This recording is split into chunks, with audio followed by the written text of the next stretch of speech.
MST CET exam 2026च्या exam dates नक्की काय असणार आहेत ते या व्हिडिओमध्ये तुम्हाला मी डिटेलमध्ये सांगणार आहे. आता मित्रांनो तुम्हाला मी सांगतो 21 नोव्हेंबर रोजी मित्रांनो CET सेलने एक नोटीस जारी केलेली आहे. त्या नोटीसमध्ये त्यांनी टेंटेटिव्ह शेड्यूल दिलेलं आहे मित्रांनो. त्यामध्ये टेंटेटिव्ह डेट्स दिलेले आहेत. तुम्हाला मी दाखवतो मित्रांनो, तुम्ही स्क्रीनवरती पाहू शकता.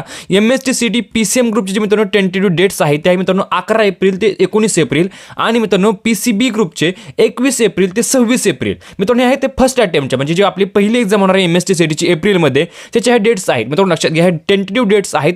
परंतु तुम्हाला मी सांगतो मित्रांनो, तुम्ही ह्या डेट्स ज्या आहेत त्या तुम्ही फायनल जरी पकडून चालला तरी काहीच प्रॉब्लेम नाहीये. थोडेफार मागे पुढे होण्याचे चान्सेस असतात, परंतु माझा अंदाज आहे मित्रांनो यामध्ये जास्त काही चेंजेस होणार नाहीत आणि मित्रांनो या डेट्सला तुमची एक्झाम होण्याची दाट शक्यता आहे. परंतु तुम्हाला मी सांगतो मित्रांनो, खाली पाहू शकता जे सेकंड जो अटेम्प्ट आहे मित्रांनो, जे दुसऱ्यांदा तुमची MST CET होणार आहे यावर्षी मित्रांनो नवीन रूल प्रमाणे दोनदा MST CET होणार आहे. तर त्या दुसऱ्याचे MST CETचे मित्रांनो डेट्स आहेत तुम्हाला मी सांगतो. PCB ग्रुपचे मित्रांनो 10 मे ते 11 मे आणि मित्रांनो PCM ग्रुपचे 14 मे ते 17 मे. आता मित्रांनो तुम्ही पाहू शकता कसं आहे मित्रांनो, या वर्षी सेकंड अटेम्प्टला किती रजिस्ट्रेशन होतात, किती मुलं फॉर्म भरतात त्यावरती मित्रांनो या डेट्स चेंज होण्याची शक्यता आहेत. म्हणजे मित्रांनो लक्षात घ्या, जे सेकंड अटेम्प्टचे जे डेट्स आहेत त्या मागे पुढे होण्याचे जास्त चान्सेस आहेत. त्यामुळे मित्रांनो तुम्हाला सेकंड अटेम्प्टचे मित्रांनो डेट्स आहेत त्यामध्ये तुम्हाला फ्लेक्सिबिलिटी ठेवायची आहे. म्हणजे तुम्ही मागे पुढे होण्याची शक्यता आहे. त्यामुळे मित्रांनो लक्षात घ्या, तुम्हाला फर्स्ट अटेम्प्टच्या ज्या डेट्स आहेत त्या टेंटेटिव्ह डेट्सला मित्रांनो एक्झाम होण्याची दाट शक्यता आहे. तर मित्रांनो अजून कोणते फायनल डेट्स मित्रांनो आलेले नाहीत आणि ते मित्रांनो ते आल्यानंतर आपल्या चॅनलवरती नक्कीच टाकले जातील. मित्रांनो व्हिडिओ कसा वाटला कमेंट करून नक्कीच सांगा. व्हिडिओ लाईक करा, चॅनलला सबस्क्राइब करा. व्हिडिओ बद्दल धन्यवाद.